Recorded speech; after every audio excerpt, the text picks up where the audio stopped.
Jake Sully, Sam Worthington, reflects on his life since joining the Gnostics and becoming chief of the Omaticaya clan at the beginning of the film on Pandora. He and Neytiri, Zoe Saldana, have become guardians to Nedium, Jamie Compliments, Loeke, England Dalton, and Tuck, Trinity Jolie Happiness, alongside one more taken on girl, Kiri, Sigourney Weaver, who is the organic little girl of Beauty Augustine's Gnostic symbol. The children likewise invest energy with a human kid, Insect, Jack Champion, who was abandoned with the human researchers after the past gathering emptied Pandora since infants couldn't be placed into cryostasis. While the youngsters view Bug as something of a cousin, Neytiri feels the kid would be in an ideal situation with different people, to a limited extent because of her own contempt of the Sky individuals. While everything appears to be ecstatic, Jake's bliss is immediately broken when transports of RDA ships start to drop upon Pandora, annihilating tremendous pieces of the backwoods and killing the natural life. Jake and Neytiri get their kids and the other Gnostics to somewhere safe and secure, yet Jake holds his better half as they watch with dismay at the destruction abandoned. After 1 year, Colonel Miles Quaritch, Stephen Lang, awakens restored in his own symbol body. While he goes after his previous colleagues, all now in their own Gnostic skins, Quaritch before long acknowledges what occurred subsequent to watching a videolog he passed on himself before their past endeavored mission to destroy the Gnostic's Tree of Spirits before he and his group were undeniably killed. In the wake of social occasion their new weaponry, Quaritch chooses to lead a group back onto Pandora in view of one objective, executing Jake. The RDA has colonized Pandora and fabricated a mining base, alongside a settlement called Bridgehead City.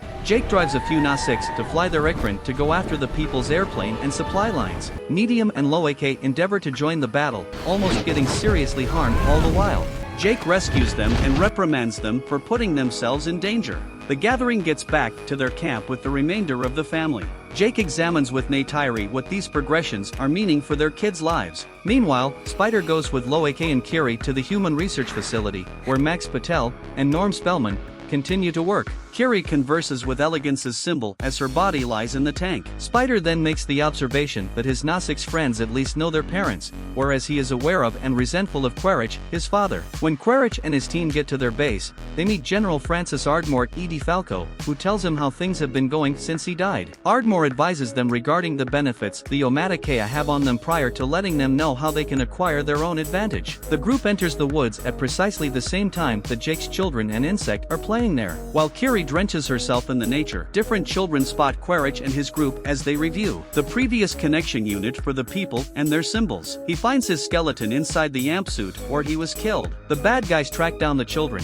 and they understand they are Jake's children since they have 5 fingers. Quaritch meets Insect and acknowledges he is the kid's dad. Quaritch brings in Ardmore and her crew to descend while he accepts different children as prisoners. Jake and Neytiri are made aware of the scene, and both are staggered to see their foe alive and in a Gnostic's body. Neytiri kills a portion of Quaritch's group before they open fire. She and Jake are successful in reuniting their children, but Quaritch and his remaining teammates return, bringing Spider with them. Ardmore subjects the kid to a torment technique to inspire him to uncover data on the family's area, yet Quaritch stops her and selects to attempt to draw nearer to Bug to procure his trust. He persuades Insect to ride alongside him on their central goal, or, more than likely the researchers will investigate him. Jake converses with Neytiri about leaving the faction now that they are being designated. While Neytiri would rather not leave her home, Jake guarantees her that it is best for their kids and the remainder of the faction. He gives authority to another fighter, Tarsum, Keston John, and he leaves the tribe with Neytiri and their youngsters. They take off in their Ikran and make their way to the Metkayina clan of Gnostics' home on the eastern seaboard. The faction accumulates with their chief, Tanawari, Precipice Curtis, and his pregnant spouse, Ronald, Kate Winslet. Despite Ronald and the other tribesmen's quick dismissal of Jake and his children for their half-human heritage and their potential to bring their dangers to this land, Jake asks for shelter for the sake of his family. Nonetheless, Tanawari regards the achievement of the Torik Makto and permits them to remain, and furthermore educates his youngsters Ayanun and Syria to tell Jake's kids the best way to adjust to their maritime environmental factors. Quaritch and his group take Insect through the woods, with Bug turning into their interpreter for the Gnostics language that the group is as yet attempting to learn. Quaritch additionally figures out how to connect himself to his own Ikran, but more powerfully than the Omaticaya. Jake's children join Ayanung and Syria, in addition to Ayanung's companion Ratso, Dwayne Evans, Jr., as they investigate the reef. Syria shows that they speak with the submerged animals by means of gesture-based communication, and they connect to them the same way the Omaticaya connect to their creatures. However, Loeke is quickly pulled through the water and thrown off when when he tries to connect with a creature. In the meantime, Kiri has a more regular association with the animals and assists one of them with connecting with Tuck. Jake and Neytiri are told the best way to fly the Tsurik, which can move in the air as well as submerged. Loek draws nearer to Cyria, who tells him the best way to better his breathing submerged. Additionally, he uses creatures that provide them with air when they lie on their backs to take him and his sisters deeper underwater. Be that as it may, Aonung and Ratso are opposing toward Kiri for her being viewed as a mutt, prompting Loeke hitting Aonung directly upside the head. Medium participates in the battle alongside Aonung's companions, prompting Jake reprimanding his children for their way of behaving. Jake powers Loeke to apologize to Aonung.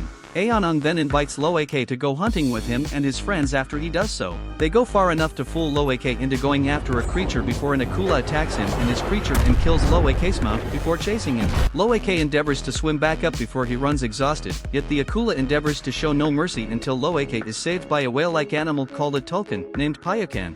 Loeke follows Payakan and finds a spear trapped in his blade, so he eliminates it and procures Payakan's trust. Jake addresses Kiri, who has been feeling different recently because of how things were playing out. She asserts she can feel the heartbeat of their goddess Iwa, and that it is powerful. Jake guarantees her that her checks out. Everybody then sees Loeke return, and Tanawari reprimands Aonung for driving Loeke past the reef when it is illegal. However, Loeke assumes the fault for all that to save Aonung from causing problems. Jake lets Loeke know that he has disgraced the family with his activities, yet Aonung comes to regard Loeke. Loeke recounts his encounter with Payakan to his siblings, Cyria, and the other Metkayina, but Cyria informs Loeke that Pakayan is regarded as an outcast among the other Tulkun. After Loeke endeavors to speak with Payakan to more deeply study his set of experiences, Cyria takes the others toward the inlet of their progenitors, showing them how the land looks during the overshadowing. She additionally directs them submerged to the Metkayina tree of spirits. At the point when Kiri interfaces herself to the tree,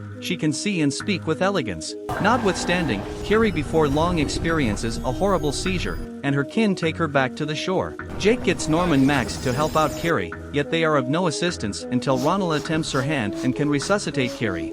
Norm lets Jake know that any dreams she assumes she is seeing may be a consequence of cerebrum epilepsy. Tragically, Quaritch's partner Lyle Wainfleet, Matt Gerald, illuminates him regarding a radar lifted up off the gunship that Norm and Max came in on. Since they are already hunting Tulkun for anti-aging remedies, the villains meet up with a whaling vessel led by Captain Mick Scoresby, Brendan Cowell, and Dr. Ian Garvin. The Metkayina bond with their Tulkun, including Ronald and her spirit sister Roa. Before long, Quaritch and his group appear. They brutally kill a Tulkun and compromise a Metkayina lady except if they uncover the area of Jake and his loved ones. Insect becomes sickened and attempts to get his dad to stop. The bad guys then, at that point, start to torch their trees and homes. Quaritch orders his group to go after to attract Jake to them.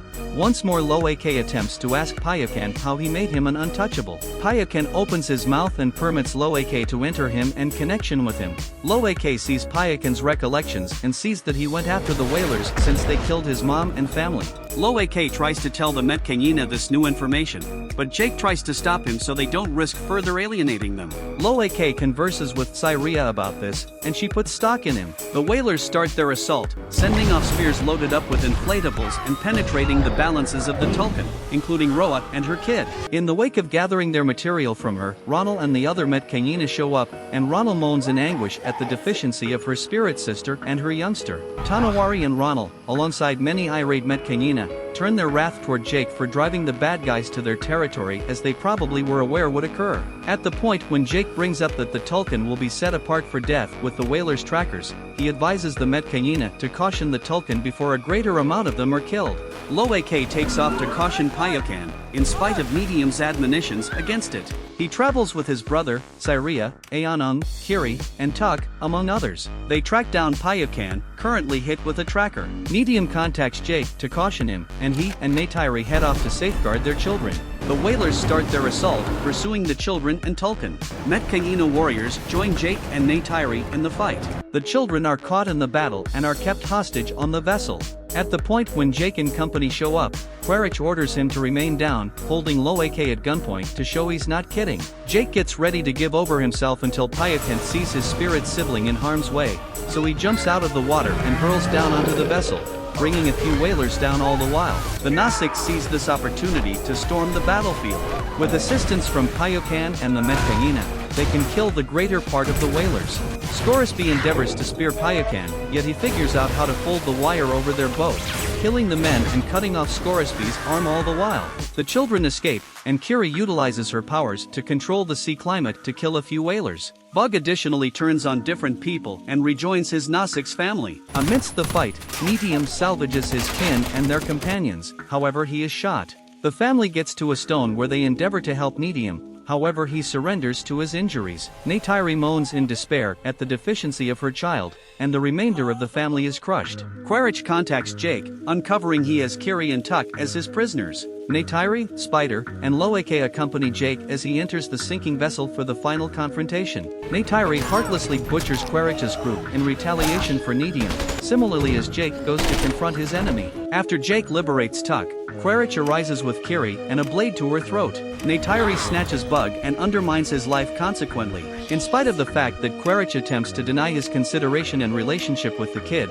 he yields and allows Kiri to pursue Neytiri, cuts Bug across his chest. Neytiri saves the children, and Jake decides to end the fight by fighting Quaritch to the death. The vessel begins to descend totally, catching the family submerged. Jake battles Quaritch until he figures out how to get him in a stranglehold and let him sink submerged. Loeke finds his dad, who advises him to do without him since Jake doesn't figure he will make it, yet Loeke assists him with breathing the manner in which Cyria showed him, and they escape with Payokan. In the meantime, Kiri calls the submerged animals to assist her with getting Neytiri and Tuck out of there. Spider swims to save Quaritch, but he leaves him for his evil deeds and joins Jake's family, where he is officially adopted by Jake.